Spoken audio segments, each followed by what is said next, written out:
Hello everyone, and welcome back to my channel. Today we have quite a long story about an oddity in the woods. I love stories like this about forests and woods and anywhere strange things take place where Mother Nature has overgrown. So, let's get right into it, shall we?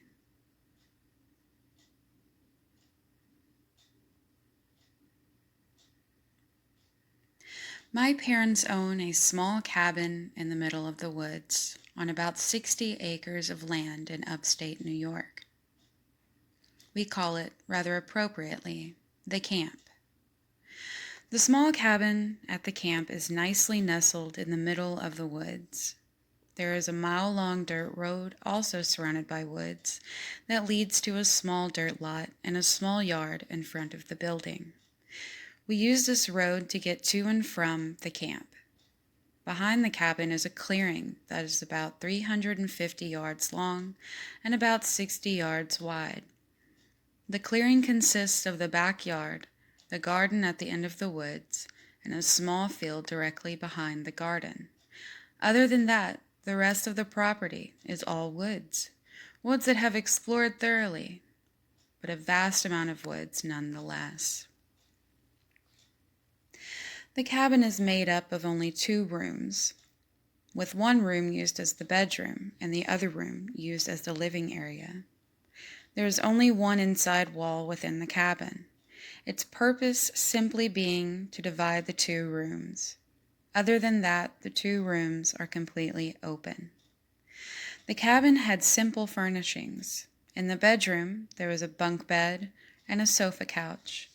In the living area, there was a love seat and a sofa couch, a wood stove, 2 dressers, a coffee table, a rocking chair, and a small TV. That's it.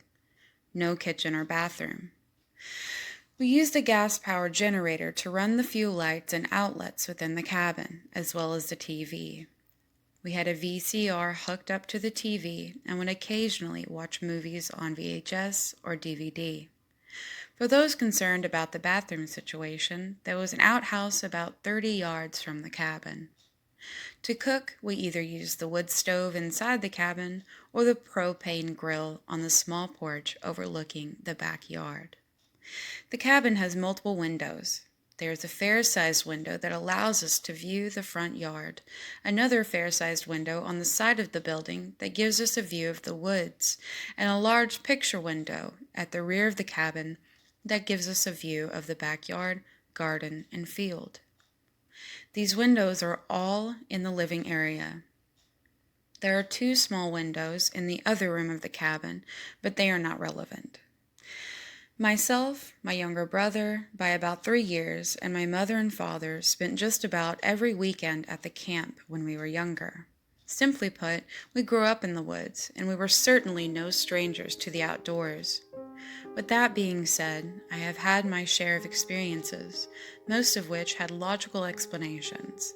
However, the event that you're about to read about stands out because to this day, not one of us can explain it. This took place in the summer of 2008. I was 9 years old at the time. It was a perfectly normal Saturday in June. My brother and I carried out our normal routine of riding 4-wheelers, playing outside, catching frogs, and catching salamanders. Nothing out of the ordinary throughout the day, as you would expect. Towards the evening, it started to get chilly, so my little brother and I decided to call it a day and head inside the cabin for the night. I gassed up and started the generator, and we went inside for the evening. Once inside, I filled the wood stove and started the fire to get some heat going, as it was going to be a rather chilly night. My dad had just finished grilling the usual chicken, potatoes, and burgers, and he bought the food inside around 7 p.m. We all ate and relaxed for a little while to let our food settle. The sun had just started to set. Fast forward about 30 minutes and I began to get bored.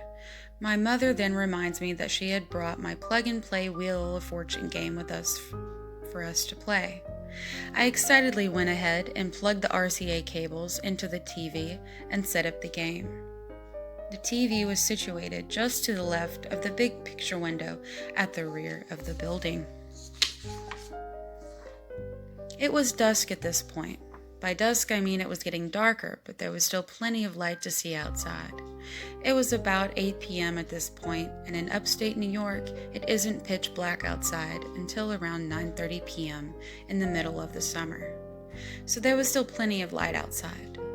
We had been playing Wheel of Fortune for a few minutes at this point. I was sat just a few feet away from the TV in a rocking chair. My mother handed me the game back for my turn when it happened. Just as I spun the wheel of the game, this extremely bright purple flash of light emitted from behind me at the front of the building. I turned my whole body around to see what it was, and noticed that my parents and brother had done the same. I immediately noticed that the front yard was engulfed in this extremely bright purple light. We all watched as this purple light moved through the window of the cabin. Once inside, it completely lit up the interior of the building. We sat motionless, moving nothing but our heads as this mysterious, bright purple light passed by us, then proceeded out the back picture window and into the backyard, lighting up everything in its path. The light then sped off through the yard towards the garden. We watched it pass through the garden, then through the field, and just like that, it disappeared into the woods. This all transpired within just a few seconds. I dropped the game as I was in shock. I turned towards my parents and, already knowing the answer, nervously asked, Did you see that? They nodded and said yes, in unison. My little brother ran over to the sofa my parents were sat on and quickly sat between them. I quickly followed his lead. In the hours that followed, nothing else happened that was out of the ordinary. I asked my dad what he thought that purple light was. He told me that he didn't know. My mother suggested that it may have been lightning, which we all, including her, shut down as soon as the suggestion left her tongue.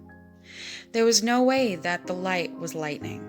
I have experienced many thunderstorms in my life, even at 9 years old, and no bolt of lightning has ever come close to replicating the experience of the bright purple light. We all slept in the living area that night, my mother and myself on the sofa, and my little brother and my father on the love seat. We openly talk about the strange purple light to this day, and still none of us have figured out what it was or have ever experienced anything like it again. We still spend a lot of our free time at the camp, and as I mentioned, I have experienced many other things over the years, but never again like that light. I have researched logical explanations such as ball lightning, and have even researched paranormal phenomena such as orbs, but nothing has ever come close to matching the appearance of that bright purple light that seemed to form from nothing.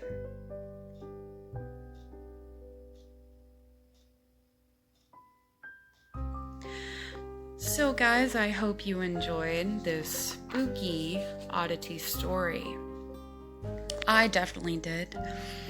So what do you guys think that bright purple light could have been? There is always stories out there of supposed extraterrestrials that take form of light orbs. There is many stories and even pictures of orbs being in people's houses or graveyards and things like that, abandoned places. So maybe it was a spirit, maybe it was an alien. Thank you guys so much for watching and listening. I hope you guys have a wonderful day. Stay spooky, subscribe, and I'll see you guys in the next one.